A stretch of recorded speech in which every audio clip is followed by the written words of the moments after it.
Hello everybody, welcome back again to the Reggae Appreciation Society.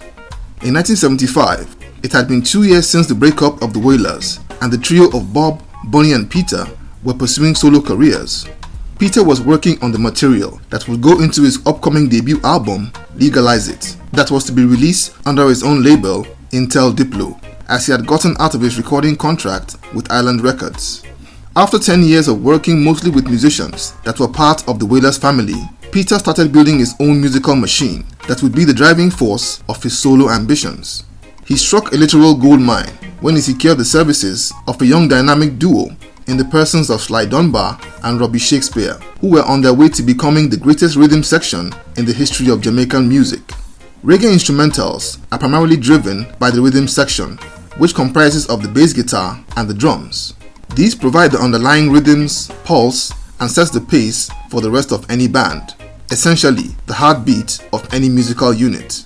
With Sly and Robbie at the nucleus of the engine of Peter Tosh's emerging solo ambition, the Stepping Razor's career kicked off to a sensational run, thanks to the relentless cutting-edge brilliance of his rhythm section, as well as his own genius level of musical intellect. He and his new crew combined to form an unstoppable musical force that was making magic in the studio and blasting the touring circuit all over the globe like a hurricane. It seemed to be a match made in heaven that was becoming just as spectacular as the imperious form of Bob Marley and the Wailers band. However, a dramatic turn of events caused Peter's collaboration with Sly and Robbie to fall apart in spectacular fashion and put an end to what was the ultimate winning team after just a few years. It would have a massive effect on Peter's musical trajectory and alter a huge chunk of reggae history as we know it today. Let's take a look at what led to Sly and Robbie falling out with the Stepping Razor. To get to the bottom of this, we need to go back to the making of Legalize It. Tosh's debut album hit the streets in June 1976 to massive critical acclaim and a huge slice of controversy due to the title and lead track.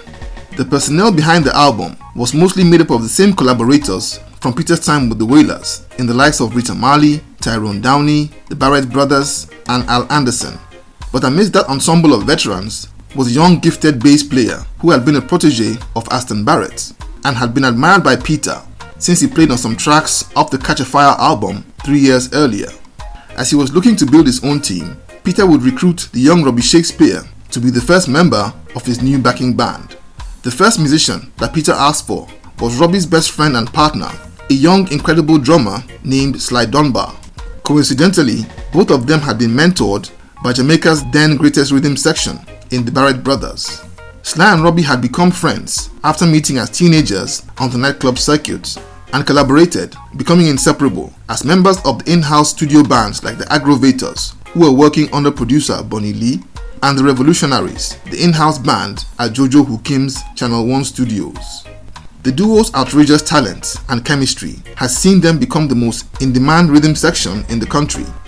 They were now at the nucleus of Peter's post-Wailers musical engine. They added Mikey Chung, Robbie Lynn, Keith Sterling, Al Anderson, Uzziah Thompson, and Noel Sims, and formed the first lineup of Peter's legendary backing band, Word, Sound and Power.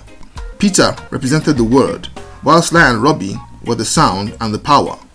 After forming, the band played a couple of gigs in Jamaica before heading out for a tour of the US from October to December 1976, during which time the band put in sensational performances with the Stepping Razor at the absolute top of his game.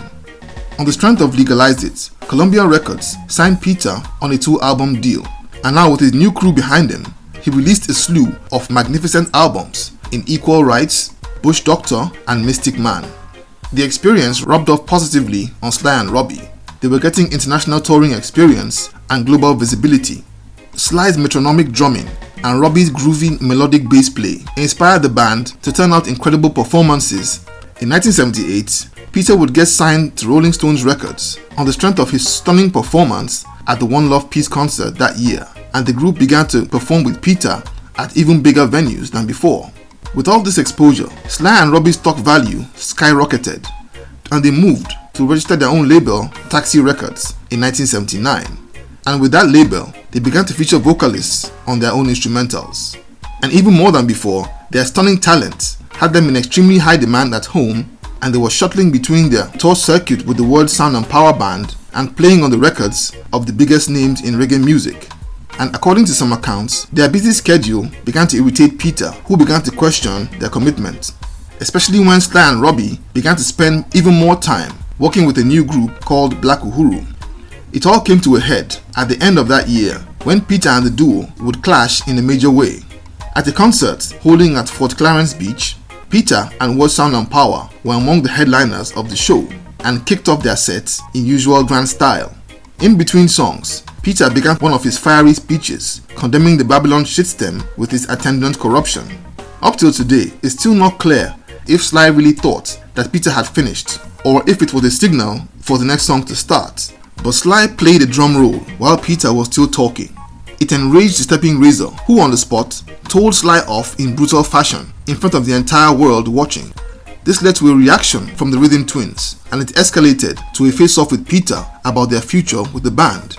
Sly and Robbie immediately decided to part ways with Peter and ended an incredible 4-year run with Word, Sound and Power.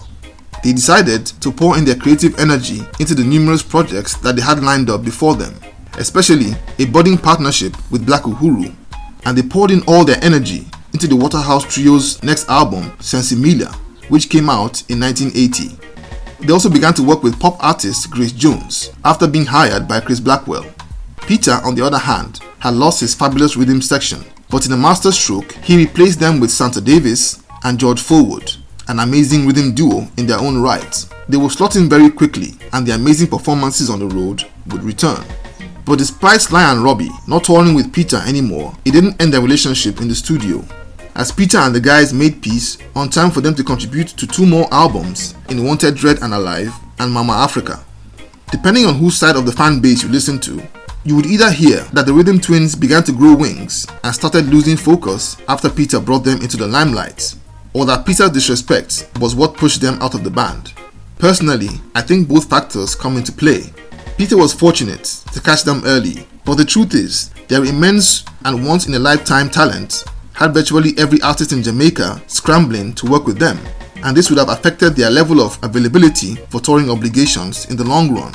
And on the other hand, already irritated by their divided attention, Peter, in his usual militant fashion, lost his cool during that show and sent an already dicey relationship over the edge. But either way, the relationship was beneficial to Sly and Robbie as well as Peter, and it's gone down as being among the most brilliant collaborations in reggae music. So there you have it. Thank you for watching the video today. Please leave a like, subscribe, and until next time, Jah bless.